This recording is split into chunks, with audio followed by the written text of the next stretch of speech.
आज आपण मेळघाटच्या त्या कटू वास्तवाकडे पाहणार आहोत, जिथं पावसाळा सुरू असून सुद्धा अजूनही लोकांना पाण्यासाठी भटकावं लागतंय.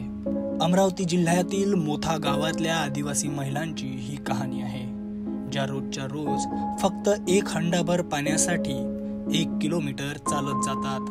ही आहे मेळघाटची खरी कहाणी. अमरावती जिल्ह्यातलं मोथा गाव, जिथं पावसाच्या आगमनानंतरही पाण्याचा एक थेंब सुद्धा शिल्लक नाही.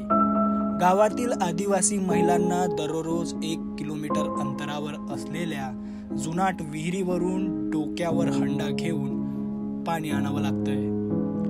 विहिरीचा पाणीसाठा आता संपत चालला आहे आणि पाणी आणण्यासाठी दररोजच्या लढाईत यांना फक्त घोटभर पाणी मिळतंय. शासकीय योजना आहेत, पण त्यांचं कार्यान्वयन मात्र अद्यापही कागदांपुरतच मर्यादित आहे.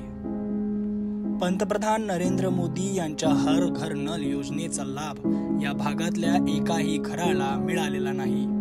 गावातील महिलांची एकच मागणी आहे, नळाने घरात पाणी मिळावं इतकंच. शाळा, आरोग्य, रोजगार या सगळ्यांपूर्वी या भागाला गरज आहे केवळ पाण्याची. कारण इथे अजूनही जगण्यासाठी पाणी शोधणं हेच मुख्य काम आहे. मुख्य समस्या अत्यंत भीषण पाणी टंचाई. पावसाळा असूनही गावात पिण्याचं पाणी उपलब्ध नाही. पाणी आणण्याकरता महिलांना रोज 1 किलोमीटर चालत जावं लागतं. हर घर नल ही शासनाची योजना मेळघाटात मात्र प्रत्यक्षात फेल.